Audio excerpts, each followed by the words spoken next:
Kasih karunia dari Allah Bapa, kasih sayang dari Tuhan kita Yesus Kristus, dan persekutuan daripada Roh Kudus, itulah kiranya memberkati kamu sekalian. Amin. Shalom, Bapak Ibu dan saudara-saudara sekalian, anak-anak kami remaja dan Naposobulung. Marilah kita mendengarkan firman Tuhan yang menjadi renungan untuk kita pada satu hari ini. Diambil dari kitab Amsal 10 ayatnya yang ke-19. Demikianlah bunyi firman Tuhan. Di dalam banyak bicara pasti ada pelanggaran, tetapi siapa yang menahan bibirnya berakal budi. Demikian bunyinya, saudara. Uang bisa habis bila dibelanjakan, tetapi perkataan memiliki persediaan tanpa batas selama hidup kita. Tetapi saudara, karena dia tanpa batas, justru ini bisa menimbulkan bahaya kalau seseorang tidak mampu menjinakkannya. Karena itu ada banyak peribahasa dan nasihat tentang berhati-hati menggunakan lidah atau ucapan.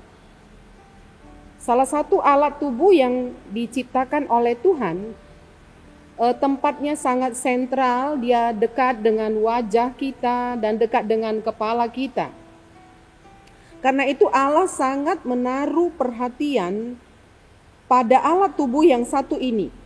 Karena apa? Karena hidup kita ditentukan oleh ucapan-ucapan kita. Hidup atau mati kita, kata firman Tuhan, ditentukan oleh perkataan-perkataan kita. Karena itu peribahasa Indonesia berkata, mulutmu adalah harimaumu. Nah, menjadi pertanyaan, apakah ucapanmu mendatangkan kehidupan? Apakah ucapanmu mendatangkan kesembuhan? Atau sebaliknya? Apakah mendatangkan kekacauan? Apakah mendatangkan pertengkaran? Dan lain sebagainya. Karena itu berpikirlah sebelum berbicara, karena setiap ucapan itu bagaikan paku yang ditancapkan dalam satu tembok.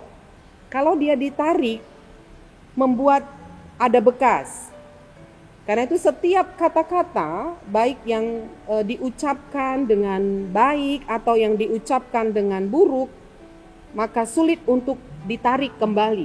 Orang akan ingat-ingat terus apa yang kita katakan. Nah, firman Tuhan pada pagi ini mengingatkan kita bagaimana menggunakan lidah. Saudara, kita diajak untuk bisa mengekang lidah kita, mengekang ucapan kita, menjaga lidah kita, menjaga ucapan kita. Bagaimana menjaganya, saudara? Tentu mari kita berhati-hati menggunakan lidah kita. Seperti lagu sekolah minggu yang berkata, hati-hati gunakan mulutmu.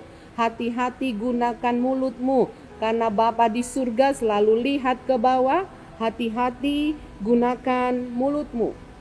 Karena itu firman Tuhan dalam banyak ayat berkata kepada kita, mari perbanyak menggunakan lidah kita untuk memuji Tuhan. Dalam Filipi 2 ayat 11 dikatakan, lidah yang mengaku Yesus Kristus adalah Tuhan. Dan dalam Mazmur kita diajak supaya lidah kita, ucapan kita lebih banyak untuk memuji dan memuliakan Tuhan. Jauhkan lidah dari ucapan kutuk, jauhkan lidah dari fitnah, membangkitkan marah, dendam, iri hati, sombong, perselisihan. Mari kita jauhkan. Tetapi alangkah baiknya bila lidah kita adalah untuk membangun, saudara, untuk menghibur. Firman Tuhan berkata juga di ayat lain, tetapi hendaklah kata-katamu penuh dengan berkat.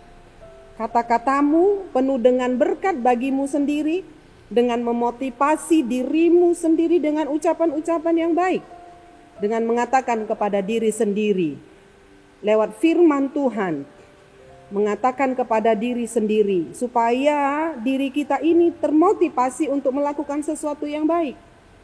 Dan kiranya kata-katamu menjadi berkat bagi orang lain. Ketika orang lain susah, maka kita menggunakan ucapan kita untuk menghiburnya.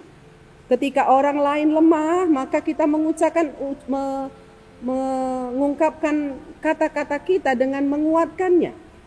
Ketika orang lain di dalam kesusahan, ketika orang lain di dalam pergumulan, maka Tuhan mau bahwasanya ucapan kita itu, lidah kita itu mau dipakai oleh Tuhan untuk menguatkan saudara-saudara kita, untuk menghibur saudara-saudara kita.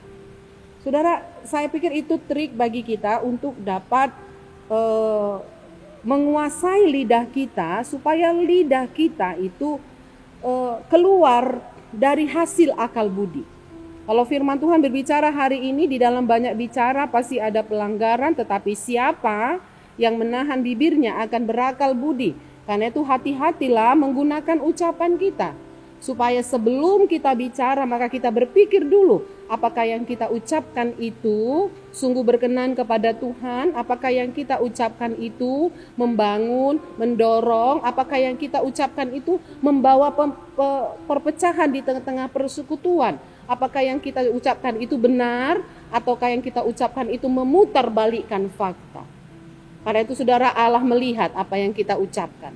Tuhan mau supaya kita kontrol diri kita, dan kita minta bimbingan Roh Tuhan untuk kita semua, agar kita dapat menggunakan lidah kita, menggunakan ucapan-ucapan kita dengan sebaik-baiknya.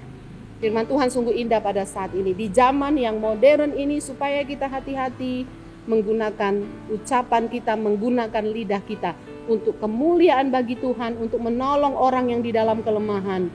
Dan lewat ucapan itu kita menjadi berkat bagi banyak orang. Amin, marilah kita berdoa. Terima kasih Bapa di surga, kuatkan kami untuk dapat mengendalikan alat tubuh yang kecil ini, supaya dia tidak membakar banyak orang, tetapi justru membawa kesejukan, membawa kehidupan, karena lidah adalah pohon kehidupan. Terima kasih Tuhan, biarlah dalam ucapan kami ada firman Tuhan, ada iman, ada pengharapan. Biarlah dalam ucapan kami ada ketenangan, ada keteduhan. Biarlah dalam ucapan kami ada berkat, bukan kutuk, tetapi ada sukacita yang kami sampaikan kepada setiap orang. Dalam ucapan kami ada pengendalian diri. Dalam ucapan kami ada hal-hal yang membangun kehidupan. Tolong kami Tuhan, supaya kami terlatih menggunakannya dengan baik. Ketika kami sudah membiasakan mengucapkan hal-hal yang baik, yang keluar dari hati yang tulus dan murni, maka hidup kami akan baik-baik saja. Dan ingatkan kami, kalau ucapan kami tidak baik, maka hidup kami pun akan tidak baik. Karena itu ya Tuhan, di zaman yang modern ini, Tuhan sudah ingatkan lewat firman Tuhan, biarlah seluruh kami yang mendengarkannya, dikuatkannya dan mempraktekkannya di dalam kehidupan kami sehari-hari.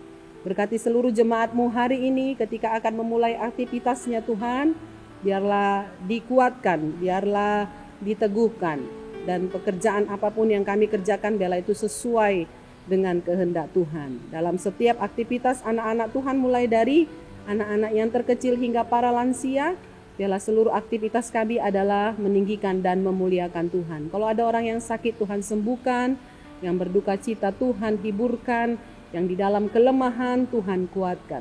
Terima kasih Tuhan, biarlah hidup kami menjadi berkat dimanapun kami berada. Dalam Yesus Kristus kami berdoa dan mengucap syukur. Amin. Shalom Bapak Ibu dan saudara sekalian. Tuhan Yesus dimuliakan dalam aktivitas kita satu hari ini.